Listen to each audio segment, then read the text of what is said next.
Police Major Hazel Asilong, spokesperson po ng NCRPO. Major, good morning. Yes po, magandang umaga po. Good morning. Major, may mga napayagan na daw po ng mga rallyista sa SONA po ng Pangulong Marcos Jr. Una muna, saan po sila allowed at saan po yung no-zone rally natin?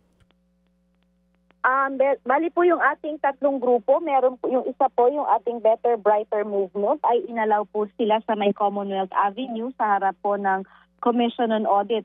Yun naman pong bayan at yung San Lakas ay dito po sila sa area ng New Capital Estate. Yun lang po yung mga areas na allowed at ito lang po yung mga grupo na binigyan ng permiso. Paano po kung may mag-rally ng walang permiso?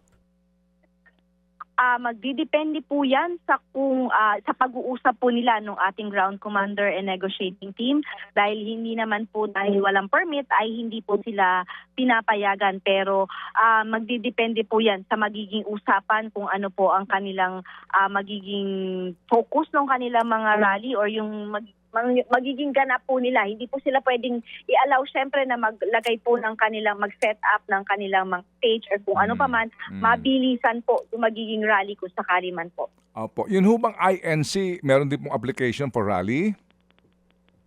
Sa ngayon po, wala pa po tayong information regarding po sa kung sila po ay magkakandak ng rally sa araw ng Lunes. Okay. Ilan pong police ang deployed ngayon for SONA, ma'am? Officially po, ma'am? Meron po tayong nasa 23,878 na police personnel na i-deploy po natin sa buong National Capital Region. So itong bilang pong ito ay hindi lang naman po para sa paligid ng batasan.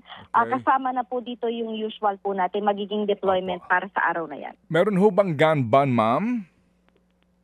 Yes po, meron po tayong i-implement na gun ban sa Monday. Ganon din po, meron din po sigurong ipalalabas na liquor ban para sa lugar po ng Quezon City. Okay, sige po. So Major, kami po itatawag sa Lunes para humingi ng development dito po sa mga ginagawa po ng PNP to secure everyone dito po sa SONA na inaabangan po ni Chacha. Salamat po na marami, Major.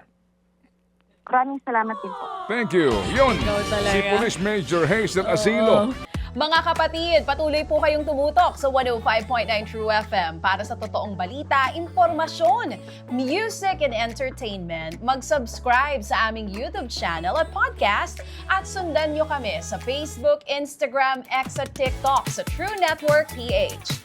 Bisitahin din po ang aming official website, truefm.ph.